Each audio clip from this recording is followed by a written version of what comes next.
Law number 44. Disarm and infuriate with the mirror effect.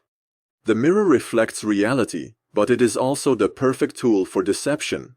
When you mirror your enemies doing exactly as they do, they cannot figure out your strategy. The mirror effect mocks and humiliates them, making them overreact.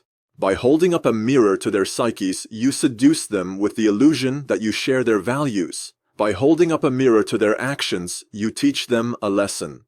Few can resist the power of the mirror effect. Example. Early on in his career, the ambitious statesman and general Alcibiades of Athens, 450 to 404 BCE, fashioned a formidable weapon that became the source of his power.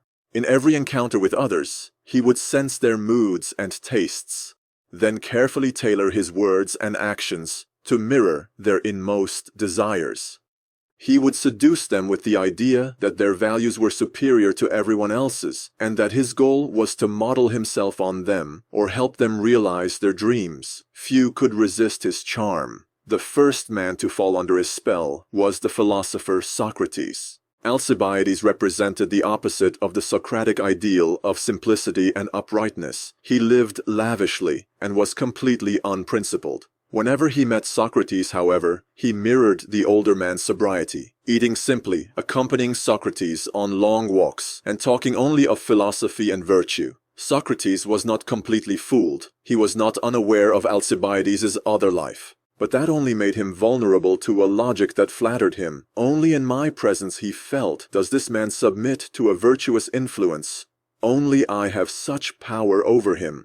This feeling intoxicated Socrates, who became Alcibiades' fervent admirer and supporter, one day even risking his own life to rescue the young man in battle. Alcibiades then charmed the Athenians, got accused of profaning sacred statues, and fled. He then charmed the Spartans, impregnated the king's wife and fled, and lastly he charmed the Persians, secretly helped the Athenians win their war with Sparta, and well fled Persia, but returned back home where the Athenians embraced him with open arms in 408 BC. Wherever Alcibiades went, whoever he had to deal with, he would leave behind his own values and appear to share the values of his victims. No one could resist a man who not only concurred with them, but also admired their ways of living, seeming to be one of their own. This mirror effect, this very early discovery of what some call a neurosimplistic programming technique today, was way more effective than any sharpened sword and shield Alcibiades could have wielded.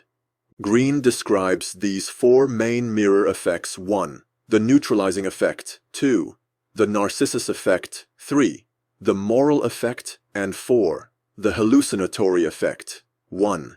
The neutralizing effect. Do what your enemies do, following their actions as best you can, and they can't see what you're up to, as their strategy for dealing with you depends on your reaction. 2. The narcissus effect. You look deep into the souls of other people, fathom their inmost desires, their values, their tastes, their spirit, and you reflect it back to them, feeding their narcissism. 3. The moral effect. You mirror what other people have done to you, and do so in a way that makes them realize you are doing to them exactly what they did to you. 4. The hallucinatory effect comes from creating a perfect copy of an object, a place, or a person. Mirroring people is extremely effective. You give them the feeling that you share their thoughts and goals. If they suspect you have ulterior motives, the mirror shields you, preventing them from figuring you out. By playing the double, you steal their thunder, suck away their initiative, and make them feel helpless. You also gain the ability to choose when and how to unsettle them. The mirror saves you mental energy. Simply echoing the moves of others gives you the space you need to develop a strategy of your own. But tread lightly. Mirrors contain great power, but also dangerous reefs. You can often back into a mirrored situation without fully understanding it.